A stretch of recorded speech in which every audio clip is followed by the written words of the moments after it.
I am Jim Collison, and this is Gallup's Called to Coach, recorded on September 21st, 2021.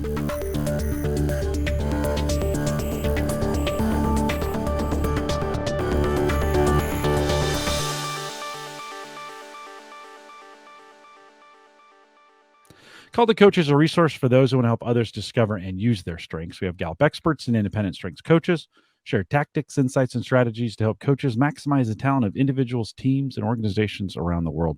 If you are listening live, love to have you join us in our live chat room. There's actually on our live page, there's a link right above me. Take you to YouTube, sign in with your Google account, and join us in chat. Let us know where you're listening from. If you're listening after the fact and you have questions, you can always send us an email, coaching@gallup.com. Don't forget, subscribe on your favorite podcast app and subscribe there on YouTube. Never miss an episode. Ryan Wolf is our host today. Ryan's a physical well-being lead and Ryan here at Gallup. And Ryan, it's always great to have you on Called to Coach. Welcome back to part 2. Yeah, thanks, Jim. Appreciate it. Great to be back here. It was about 3 weeks ago when we were here kicking off the series with Muhammad, kicking off our series on well-being. And you are fresh off a trip, Jim, to the East Coast. Spent last week in Boston and New England. So if you hear that in his voice, that's why. But no, it's good to be back here with Anthony Blue. Anthony, welcome. So great to have you on. Hey, thank you. It's fantastic to be on with two of the most awesome and illustrious guys I have ever met. So this is a wonderful chance for me to hang out with you all.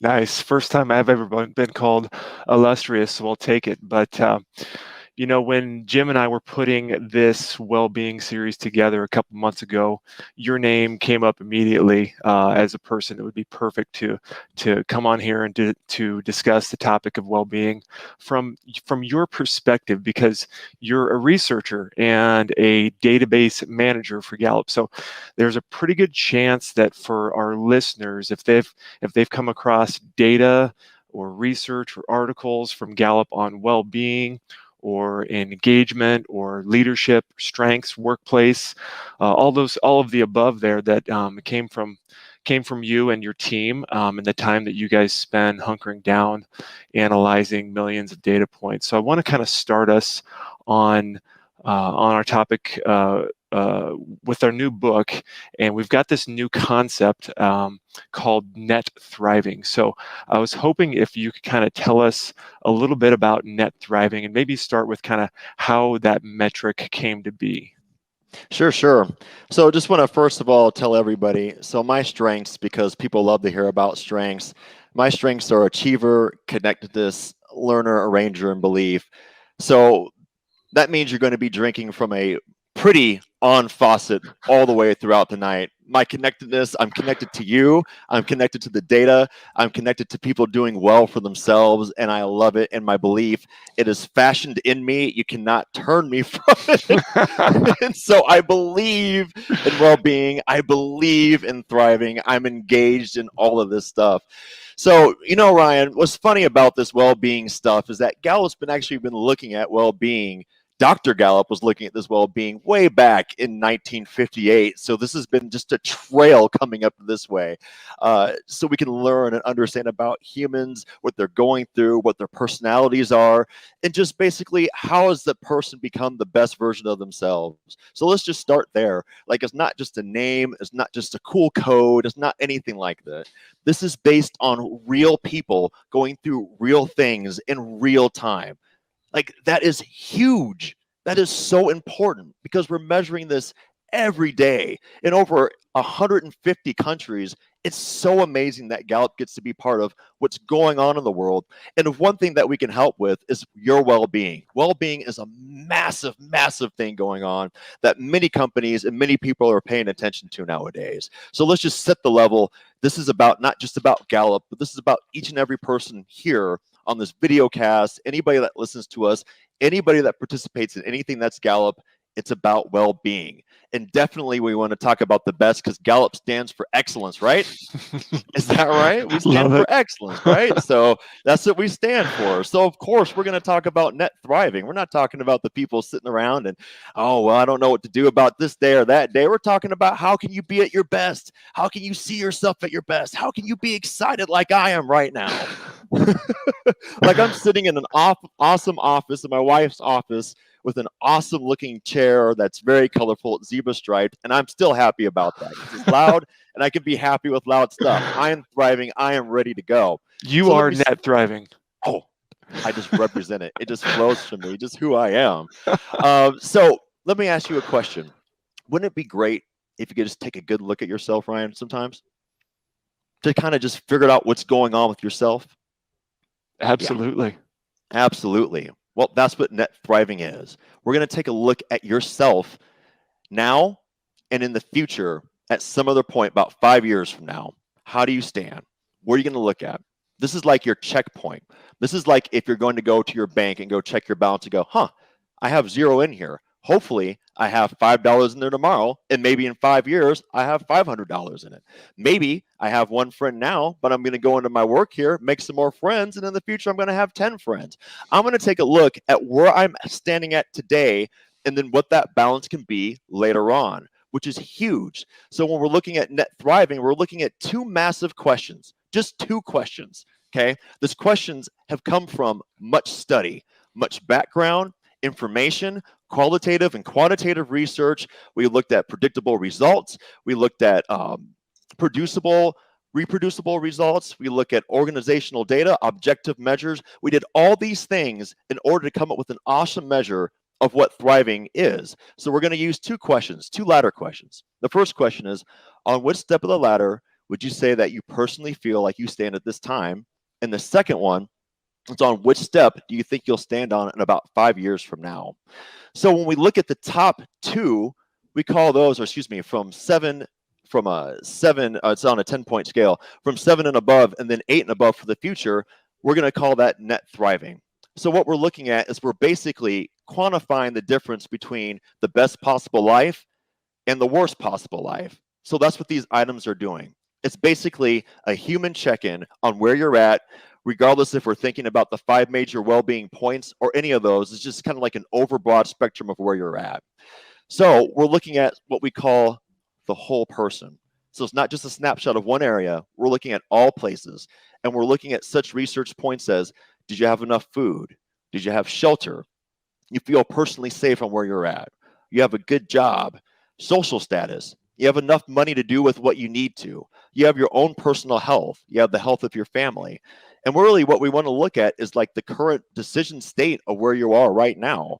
And when we're looking at that, that's that first question. Like, where are you at? Where are you at in your current state? And how does that influence the way you see life now? And the next part is the best of your future. So we're going to take all those pieces that I just talked about, the food, the shelter, the personal safety, the job that you have, having enough money to do what you need to do, the health, all those pieces. And we're going to take a look and say, how do you feel about those in the future? And I got to say, when you're looking at a survey, sometimes it's easy to go, well, they're just kind of numbers, right? I'm just going to go select a 6 and a 5. No. This is you. These aren't just numbers. This is you. This is how you feel right now. When you look in the mirror, you can go, I'm feeling like this today. Hopefully, in the future, I can feel much, much better. I can have a much stronger outlook. I can have strength in what we're going to move into. That is so powerful. Like if you're looking at today and you go, hey, I think I'm a 5 today, but I want to move into thriving. I want to be excited about every day. How do I get myself to an 8 in the future? That's a pathway that you can build to make yourself go forward by doing, taking steps, having coaches, just like we have on the line here, that can help you get step by step so you can grow. So truly, it is an amazing feature that we can study this. So 7 and 8, right? So on that on Cantrell's ladder scale, if you're a 7 right now and an 8 in 5 years or more, then it's called net thriving. So how did we come up with those numbers? Did you and your team just kind of pick those out of the blue, or how did they come about? Well, I can tell you what, we spend so much time going back and forth, deliberating, researching, looking at data, and then catching up on all the past trends that we've dealt with over the past 60 years of human research and science to really develop and come after where these scales come from. So again, it's not just a 7 and it's not just an 8. It's a balance of patterns. So if you're looking at yourself and you're looking at a 7 or 8 or a 9 or a 10, it's most likely that these people are seeing the patterns of their life like they're happier, they're a lot less stressed, they're dealing with a lot less sadness, their depression is lower, their anger is low, they see a lot of hope, there's a lot of happiness, they have energy to wake up in the day, there's interest, there's progress, there's loving feelings that they have with their family and the people around them, they have the physical activities, they're going out and being their best selves. And can I say, it's like that word of being your best self. One thing I love to compare the scale to is the faces pain scale. Like when you go to the pediatric and you have to take your child in there, and it has that scale of happy faces to sad faces or crying faces, right? So when we're talking about thriving, we're talking about on that very far end of that scale. It's like, this is where it's important. This is where you see your life. And we're doing really well in multiple areas where I'm sitting back, I'm smiling, and this feels great. I'm feeling great about where I'm at. And then looking into the future, man, this is going to get even better, which is a really exciting perspective. I can even have that for my own personal life. It's like, where did I want to be, right? I received my master's from the University of Nebraska at Omaha here during the recession days. So right when I graduated, it's right when the recession hit. And my well-being, my excitement for life, it wasn't so great then because nobody wanted somebody with a master's degree at that point in time because everybody was trying to figure out things, and so was I. But I knew if I had a future hope, I can get where I wanted to go. And I always knew that that future was heading in that direction. So now that I'm working at an awesome place like Gallup where they really care and focus on your well-being, I'm sitting on a scale of an 8 right now, scale of 8 and 9. I'm feeling pretty good. But sheesh, I know I'm going to feel a little bit better in another 5 years because things are just going to get better. You know what I mean? Like it can get better. And so you're focused on that. And at this point in time, I'm feeling pretty good about it. So when we're looking at that thriving, like thriving is not just, thriving is not just in one area. It's just who you are at that moment and taking a look at it and then what you're feeling about yourself as time goes on. So it's a fantastic concept and I love it. And one of the best parts that I really enjoy about it, unlike a lot of static surveys, this one is continuously growing and going. So you can change your ideals or your mind, or maybe something happens and maybe your well-being isn't high on the next day, but there's always that future hope that you can move into. So your well-being, your thriving can change a little bit here and there, but it's a measurement that's based on you at that point in time. So it's not just like something that you're stuck to. You know what I mean? Yeah, I love it. And yeah, we do ask respondents multiple times over and over. And for those who might have caught the first edition of this series, Muhammad talked about how that first question, how would you rate your life today, really dropped initially during the pandemic beginning last year or in the Q1, but that second question really stayed steady. Their hope for the future remained high. So it was good to see that. Can you talk a little bit, Anthony, about what makes Gallup methodology and our process in research so good and different than what others are doing? Well, I can first of all say that at Gallup here, so I get to work in the Gallup labs, and one thing that we are is we're relentless, okay? We're relentless with research. We are nonstop. We're always looking at trying to be the best at what we do. So we know well-being, we know engagement. So we're putting our best efforts into every single thing that we're doing.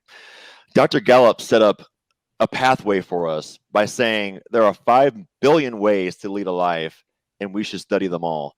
That is huge, and that's what we sit on. So this is not just people, again, looking at numbers and letters or trying to figure out, well, maybe this is going to be a little bit better for sales for that and this and that.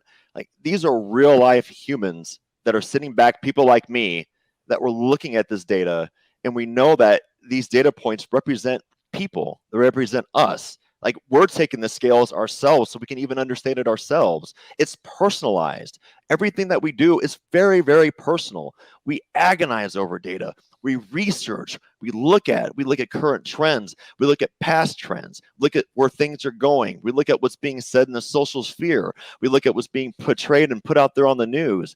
And we have people with vast backgrounds in workplace research, and they're studying and using their techniques to understand how to best make the most robust research that we have, that you can have, that's reproducible. and we sit in it, and it's actionable and it's meaningful. I mean, like, I'm excited about it because it's what I get to do every single day. Like, this is the stuff that causes me to thrive at my job. Like, we're working out the biases in the research, because people can say A, B, and C about this. We want to know exactly what the science says and how the people are reacting to that. We're listening collectively to each other. So there's a lot of different viewpoints in our room. We are a family up there. We laugh, we joke, we have fun, but we get really serious because we trust each other and we want to put out the best information that helps the best people. One of my favorite things to do is, I've gotten to work around in a lot of different places in life.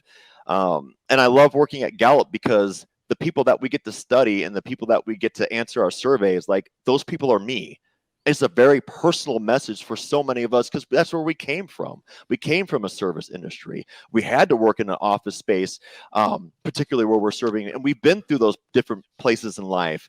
And it's really important to us. So we work really hard to get it right. We're doing as many statistical tests that make sense. We're doing quantitative research. We're doing qualitative research. We're understanding. We're continuously pushing on where things exactly where they stood before, and then trying to make new headway where it makes sense. So we work really hard in Gallup to come up with the best stuff. So yeah, we can serve the world and help everybody be just a little bit happier, a little bit more comfortable. And in this talk, thriving. Love it. So just to nerd out a little bit, you mentioned qualitative, quantitative. People might consider well-being to be, they might consider it to be subjective. We say it is objective. We do have objective data on the subject. Can you kind of help us understand the nuances, the differences between subjectivity, objectivity, and whether or not qualitative data and quantitative data needs to be utilized in each of those? Sure. So I like to start out with measurable objectives. Like, that word is key for anybody that wants to geek out on science stuff. Like, you got to be able to have measurable objectives. Here, we don't sit in an ivory tower and we're not just like, I wonder what question we can think of today. Because that's not what we're trying to do. That's not going to help anybody. Like, I might have good information, but like, I don't know if it's going to be great to Ryan. I don't know if it's going to be great to Jim. I don't know. So what we do is we take our time and we do tons of reading, tons and tons of reading, tons of analysis, tons of research. And we look back at that research and we can develop qualitative studies. We can tell us just a little bit more on the topics. Then we do focus groups. We do focus studies.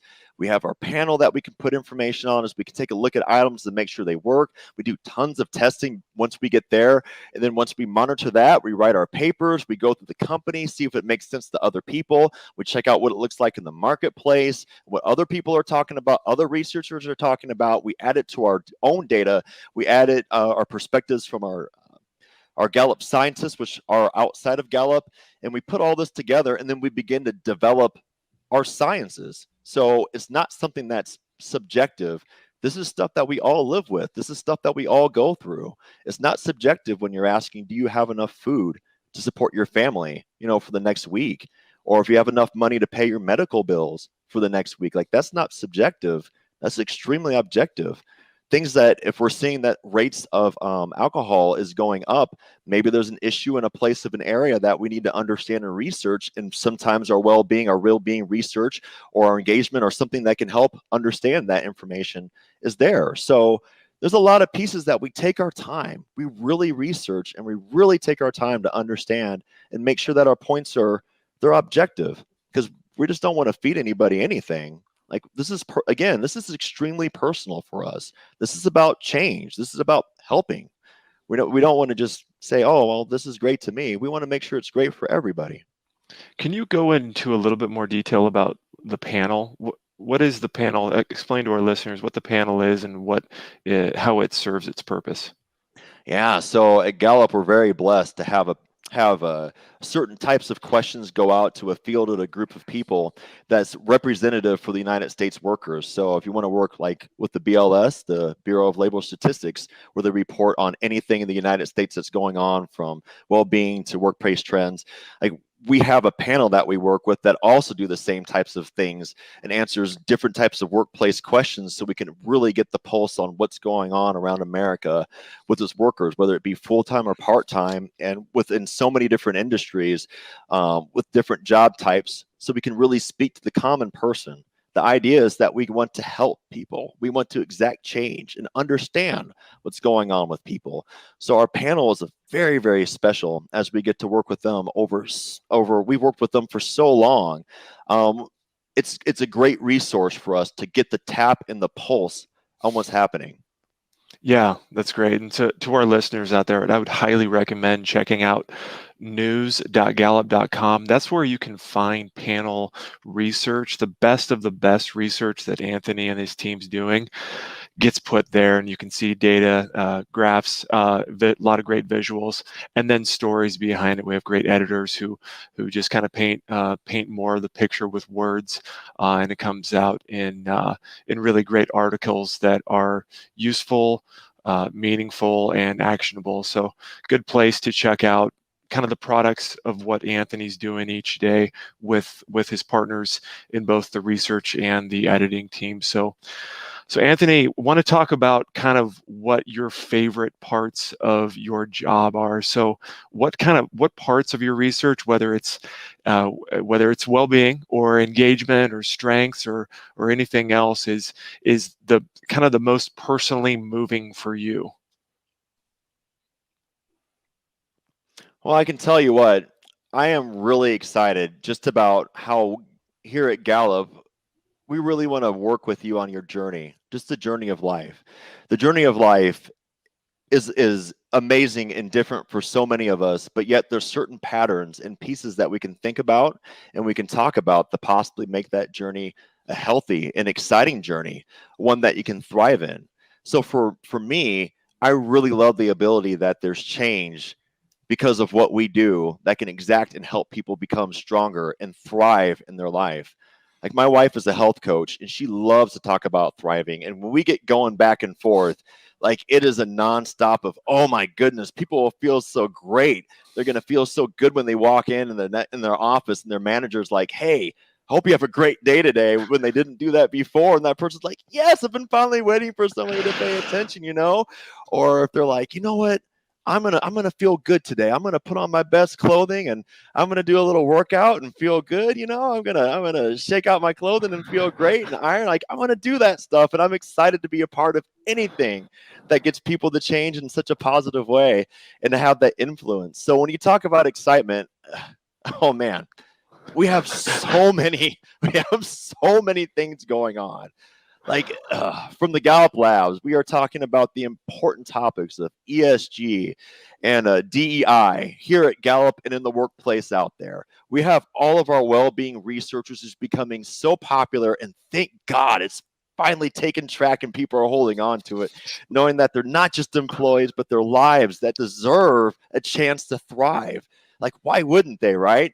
We have our COVID information, a lot of COVID stuff, which I personally get to work on, which is exciting because I know that when people are reading this, it actually makes changes. It makes waves, and you can make decisions on your life. And even if you're confused about what's going on, you might actually find solace knowing that there might be other people like you. Like, we get to report on that. And it's not from some political or biased space. We are literally just asking you how you feel in a representative panel that's accurate, and that's awesome. That is so exciting. We have the Center of Black Voices. Wow. You talk about a year of 2020 and this finally getting traction. Like, 2020 was the year, and I'm so glad that Gallup has decided to jump into this arena to help people that are disenfranchised and have been for centuries. And I'm glad that voice is being put out here, which is great. So we have that. We have all of our engagement research. Whoa, boy. We have so much engagement research. We are the experts on engagement, right? I read this stuff. I live it. I breathe it. Come talk to us, please. That's great. One of my favorite things that's come out of the last few years is the Gallup's CHRO Roundtable. Getting to talk to so many company leaders and what's going on and what they're really facing. So it's not just oh, we can't hire people. That stinks. Like, no. What's going on with your culture? How does that really affect you? What's going on with you? How can we help get pipelines of workers in there that are going to stick and then thrive? And then how can you help your managers be more engaged to keep those people? Like, that's huge, right? Like, that's just big. So that's so exciting that we get to talk to them on a regular basis. We have our Gallup senior scientists. They are some of the coolest people that have some of the most awesome backgrounds and the things that they get to work on. And I'm glad that they get to partner with us. So we have just another pulse. It is so exciting. And there's so much more. I'm just going to stop there. But truly, there's so much to look at. And there's so many exciting things going on. Like, get on to Gallup.com. Like, and this is not just a plug. Well, it is a plug, but it's also but it's not shameless.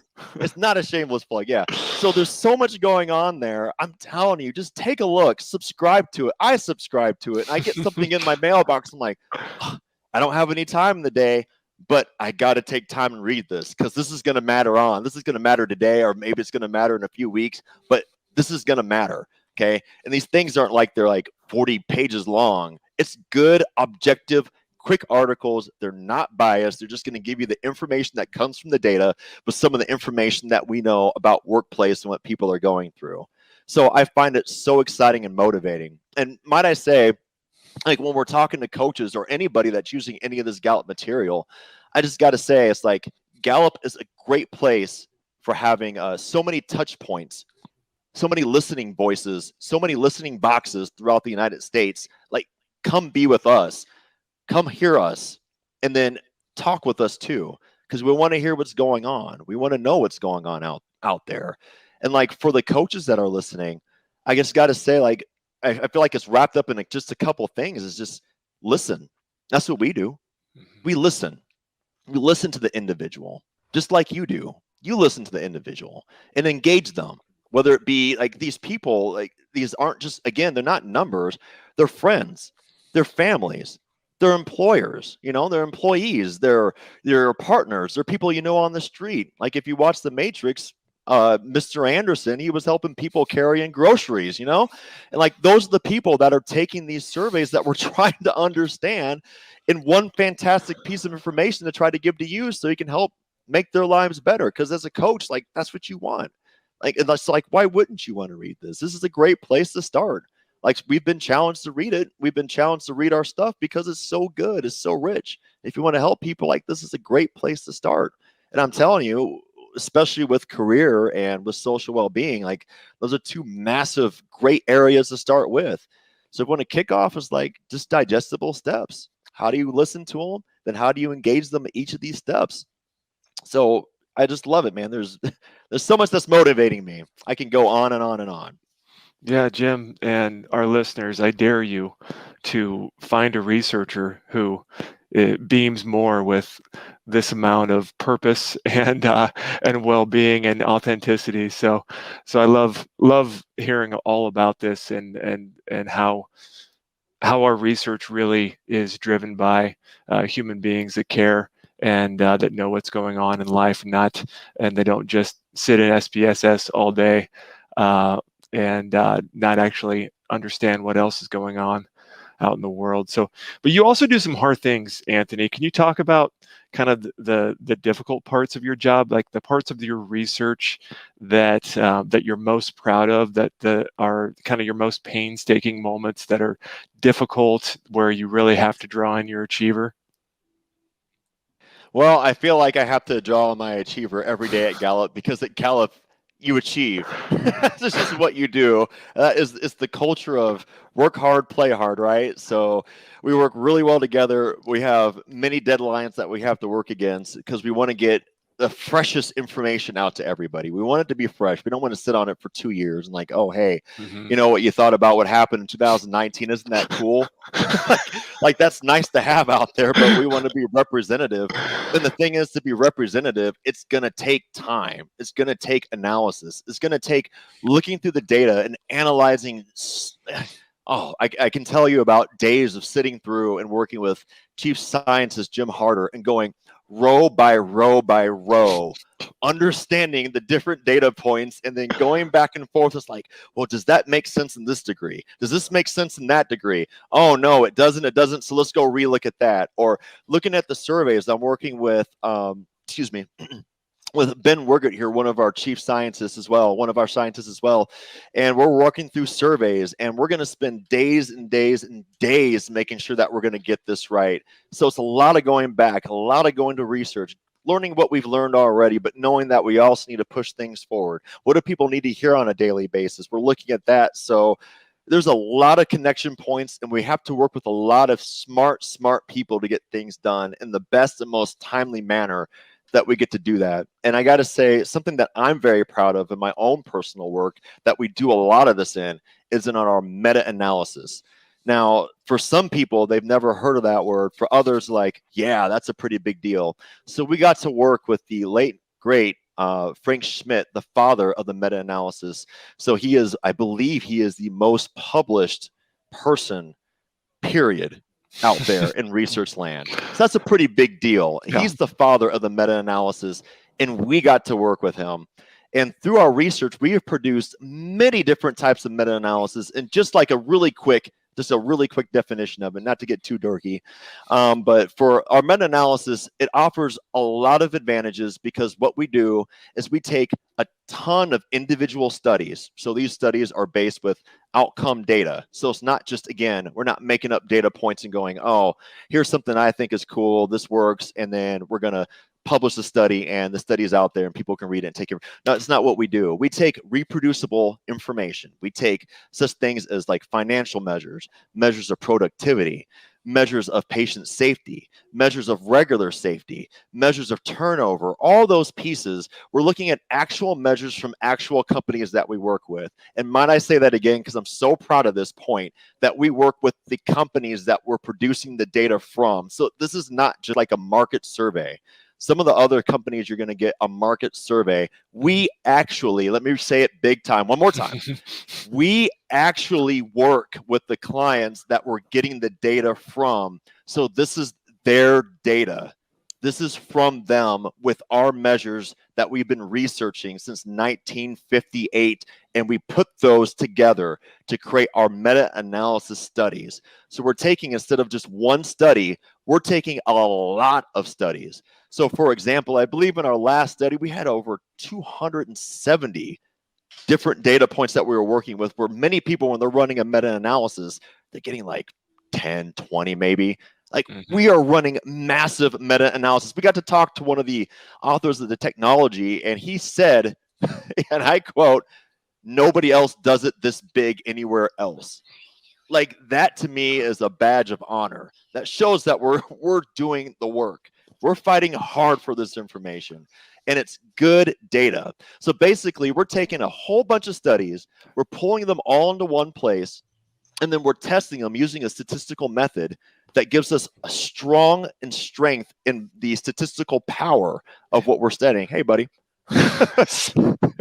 He's engaged too. He's thriving. Yes, he is.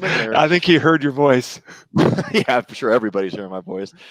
So we take this data, and we have the ability to generalize or create generalizable results across different populations to show that this works not just for this one study, but across all different studies, across different industries, that our data does matter. This stuff does make sense. And now pay attention to what we're telling you. So we work with just true relationships. We're looking at the actual true relationships because, again, we work with the companies that we're researching. We work with their true relationships. We're working with generalizable concepts with employee engagement across performances, against performance measures. And then we're looking at the practical meaning. Because, again, we can be that pie in the sky type people, which we're not. And we actually want to make it actionable. And that's really, really big. That is huge. So yeah. For us out here in layman land, can you tell us what we should do, or where we can find the meta-analysis, or is it available to us in the public? Yeah. So if you go onto your Google Scholar sites, you can pull up the meta-analysis done by Gallup. You can always look up, it's easy to find it under Jim Harder, and so he can provide names. We also have a couple of studies that I've been on, so you can use my name, Anthony Blue. We can find some of that information that gets at the deepness of what we're talking about. And also, it's really throughout all of our workplace studies. So you don't necessarily have to get after the meta-analysis to get our great content, because we love to share. If you go onto the .com articles, you'll be able to see a lot of that information through there. It just won't necessarily be stacked up the way that it is here, but you can go on out there and see that information. It's really, really great. And just, I wanted to add, and I don't want to forget this, I'm going to take off my Gallup researcher hat just for a second. And I want to say something. I've been excited to say this. So I get to do a lot of different research within the company. One of my favorite things to study is teamwork, right? So how teams work, how teams stay engaged, things like that, like really great concept. Gallup promotes It's the Manager, and we have an awesome book out there. And again, it's not promoting just for promoting. It's a book that you should read, especially if you're a manager. As I study outside material, the more I find out how people have focused, like their studies necessarily aren't on the manager, but they end up being about the manager in the study, like how important it is for managers to really engage their workers and work with them on well-being, and how that makes life better for everybody. I just got to plug that and say, it's like, go out there and read that book, sit in it, and then talk about it, because the managers are so greatly important. So removing my hat, it's like I'm reading study after study, and they keep coming up with it's the manager, but the manager makes a difference. The manager makes a difference with employees' engagement. It makes a difference with career well-being, which can impact financial well-being, which can impact social well-being. It's like it's the manager. They make such a difference. Like I couldn't get away from it, even when I'm not reading my own, like our own research. Like it's everywhere. I just couldn't get, so I just had to mention that. Yeah, it's a well-titled book, right? Yeah, I think it's kind of straight to the point. Yeah. Anthony, let me jump in for some questions, because we got a bunch going, and this first one is going to be kind of multi-part because it's been asked a couple different ways. So, one, for net thriving, is it just about individuals, or does it work at an organization level? And then they add to that in saying organizational level is the sum of individual level in an organization. Can you talk, when we roll this up, can you talk a little bit about how we do that to get that score? Yeah, sure. So there's different things there's different, I guess, sources that we work with. So we had our panel that we talked about before, and that goes over to 160 countries out there.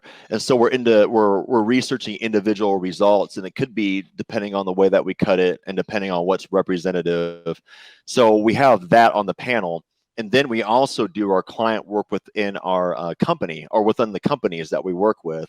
So they can pull together their data at a top line, which is the company level at that point in time. Because again, when we do a lot of these surveys, they're at point of time.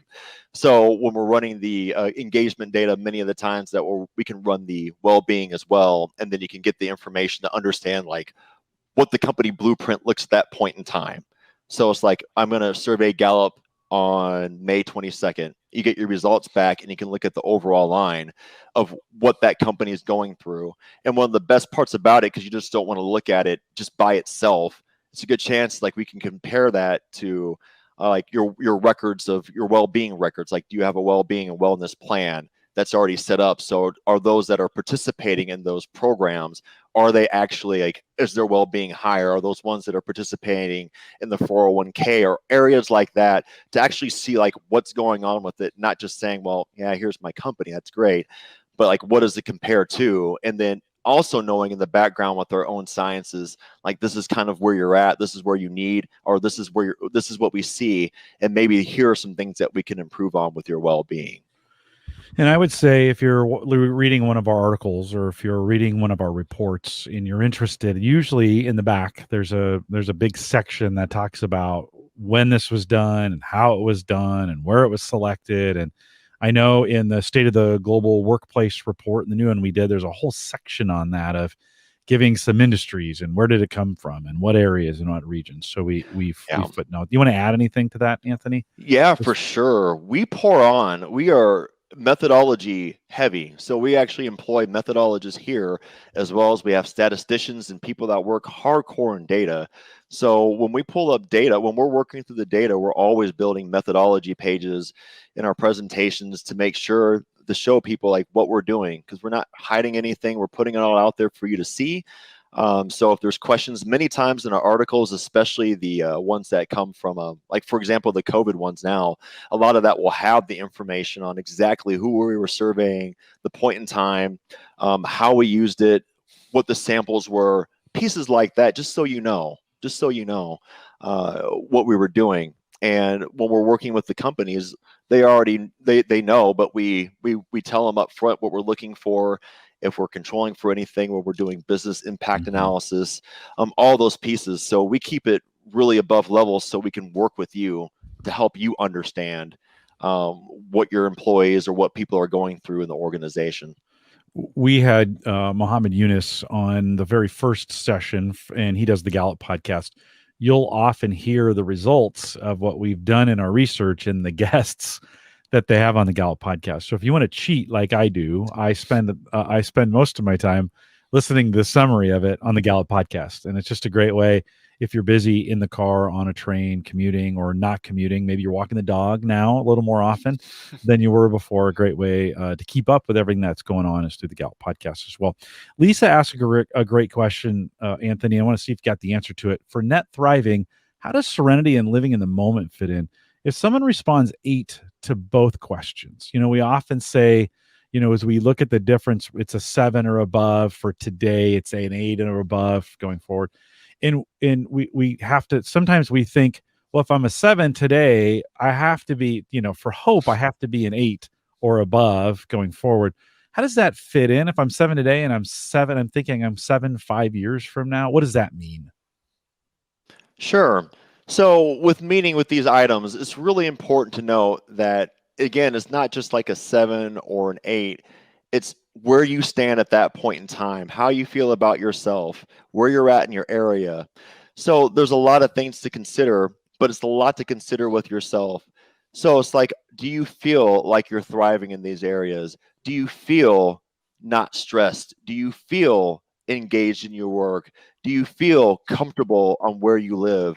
Like all those pieces. Do you feel like you have enough money to take care of yourself? Do you feel physically fit? Do you feel physically good? Are you being the best person that you feel like you could be today? Like that's when you're actually looking at your measurement, and then we can see the patterns throughout that data. So it's not necessarily saying that a 7 means something particularly, but within the range of like 7 through 10, we know that you're feeling like you're most likely have a decent place of shelter. We're probably feeling personally pretty safe. Maybe have a secure job, or maybe even more of like a good social status.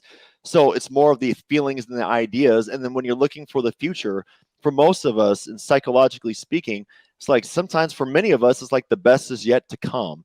So you know that within 5 years. So we didn't put a mark on us, like, is it next week? How do you feel next week? Because that's something that's pretty tangible for a lot of people. When you get out 5 years, like that's a pretty far out set mark. So in your mind, do you have something to link forward to? Do you have something that you can believe in moving forward to?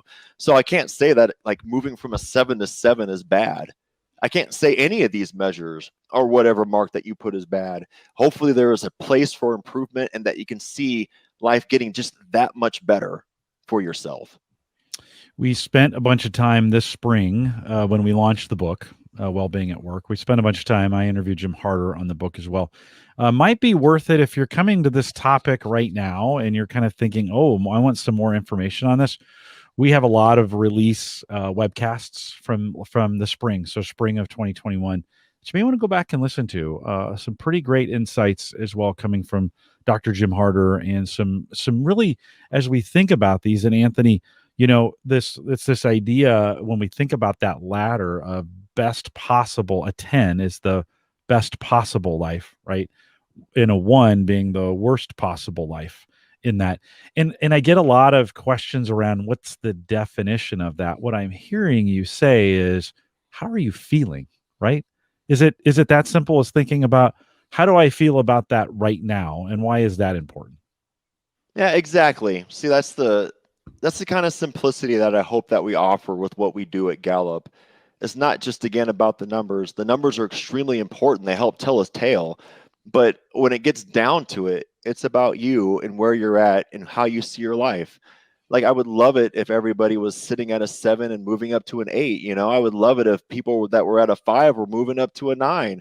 But truly, in the facet of the places, like, where do you see as a self-assessment today? Where do you see yourself at? And do you think that your future can be better?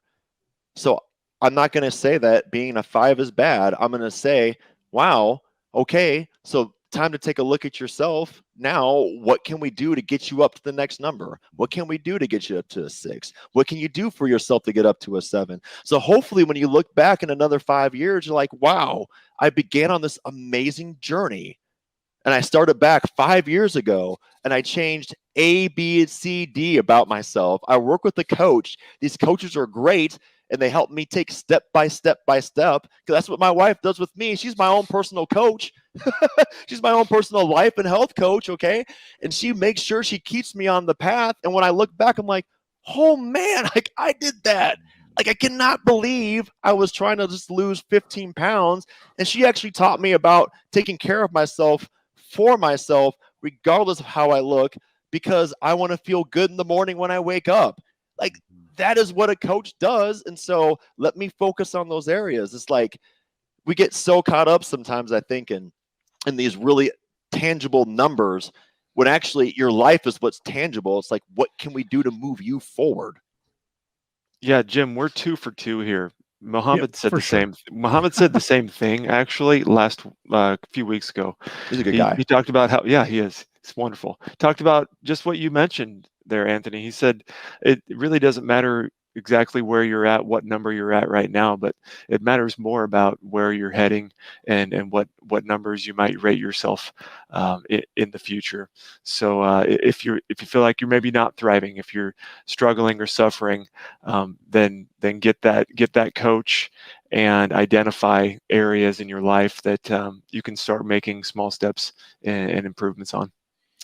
Anthony, let's get a little meta on you really quick. What's your day-to-day look like? There, Lisa's noticing it seems like you could be out front selling for Gallup, but you turn your energy towards data. So give us a 1 or 2 minute elevator pitch on your role and your job. What's a day look like for you? Well, Jim, I wake up and I eat my eggs. I make sure I have my, no, I'm kidding, but I do eat my eggs. Not kidding. Not kidding. So what my day is filled with is, I know how my personality works. My personality, I'm very much a people person. So it's funny, I work with a lot of IO psychologists, okay? I actually have a communications master, believe it or not. And I love the idea of my connectedness working with every single person that I have the ability to. So it's funny, I know how I work. So I schedule my meetings early on in the day so I can talk with more people at the beginning, because that gives me energy to push through. So am I selling it on the outside with people when I get to talk to them on the street, when I get excited like this, because this is not just what I do for talking to you two, even though I love both of you.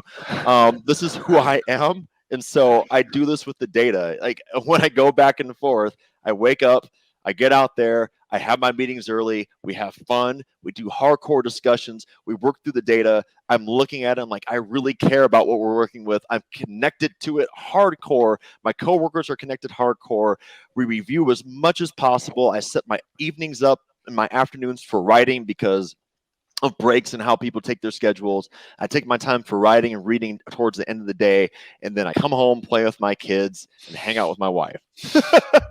So that's the process. I know I worked a little bit outside the lines, but for me, it's all connected. Like, if I don't do those things, then I'm not thriving. And that's the key. Like, I feel like that's what you're asking. Truly, am I selling the stuff? I am the stuff. And this happens, and it's not just what happens to me at work, it's what happens every single day. I love it. And I've learned how, and I work through my own strengths. I think you mentioned this a little bit in the beginning, but you didn't start at Gallup much like me. You didn't start at Gallup doing what you're doing now, right? This was a progression for you a little bit, and talk a little bit about what you started doing and then maybe what you're doing today.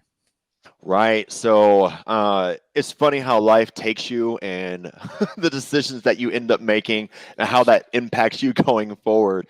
So it's funny enough, I ended up I was becoming a university instructor, and I had just signed my papers to teach. And 2 days later, Gallup called me, and they're like, "Hey, I know we haven't called you back in a year, but we want you to come work for us now." So I had to make a decision, and I thought that I could help the most because I love teaching and I still love to teach. But I thought I could do the best work through Gallup by helping people because I actually care. I really, really care about the data, and I want the data to actually become actionable for people in their normal lives. Like that's just who I am. So when I went to Gallup, I actually started on the data analyst team. So I work with data analysis, a lot of client projects, learning systems, and things that I didn't actually know I needed to know. And I feel like this is where thriving and engagement and well-being come in.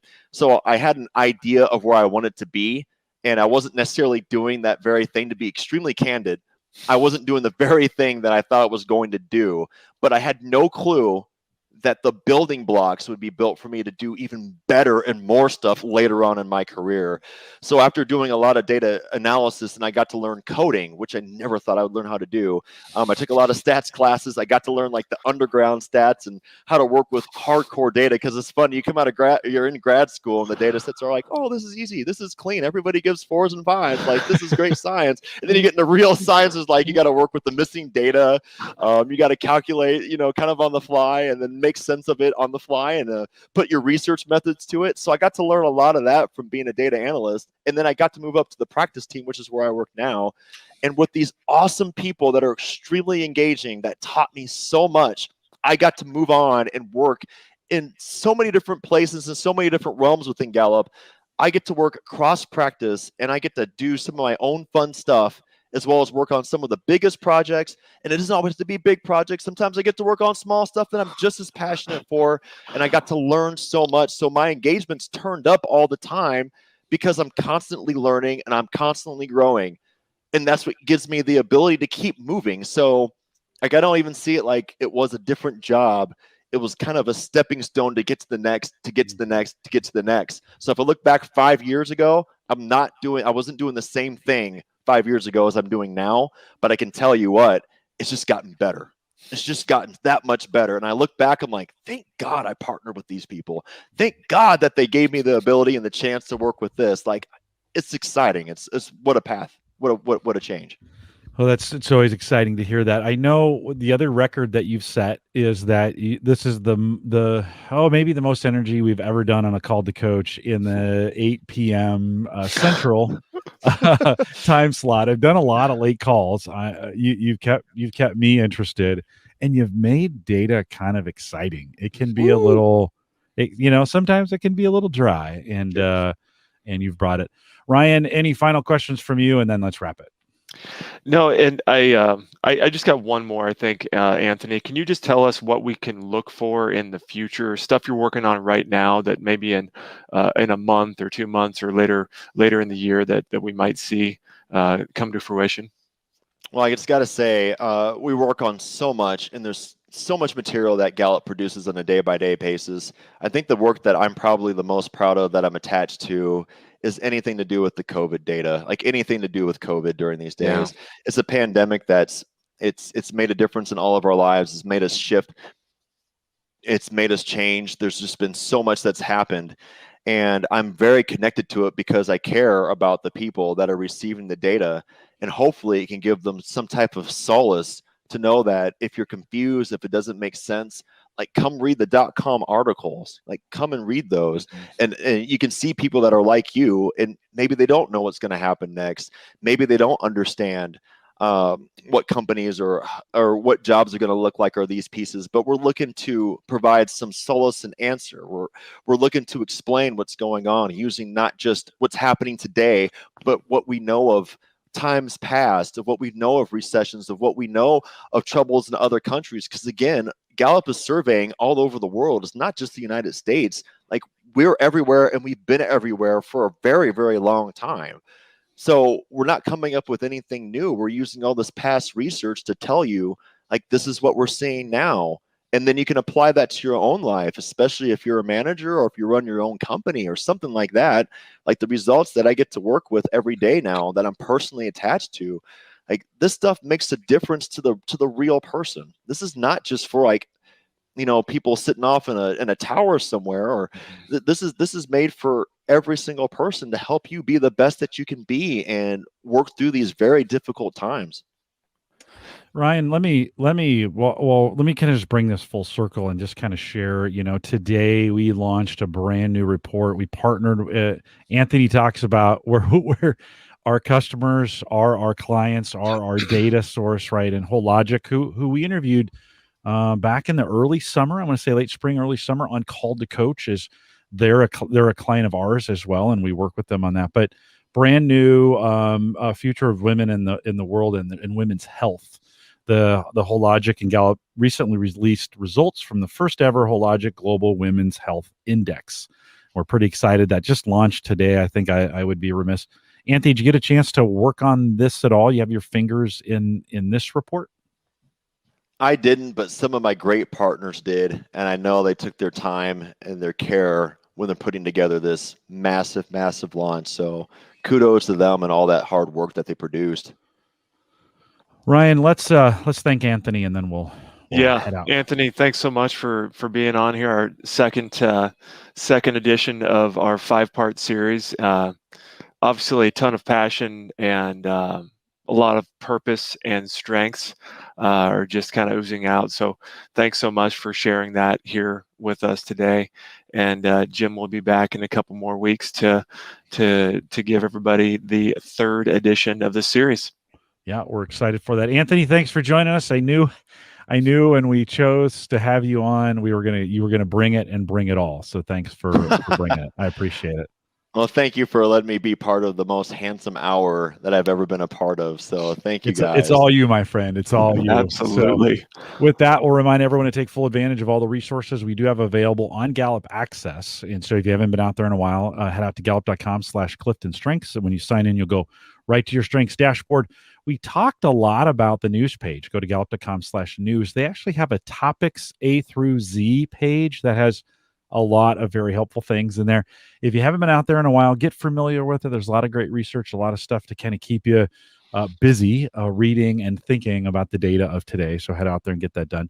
For coaching, master coaching, or become a Gallup certified strengths coach, we can help you with that as well. Send us an email, coaching@gallup.com. No matter where you are in the world, we'll get you set up with the right person to be able to get that done. And then, of course, Ryan mentioned part 3, which will be coming up here in a couple weeks.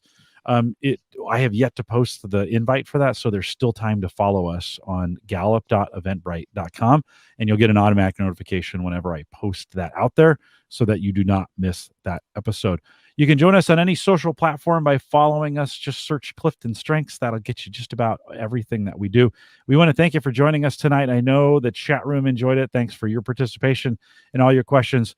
We'll be back actually tomorrow. So if you're listening live, we're back on Thursday with a brand new Call to Coach and a success story. Love to have you join us for that as well. Head out to gallup.eventbrite.com and get registered today.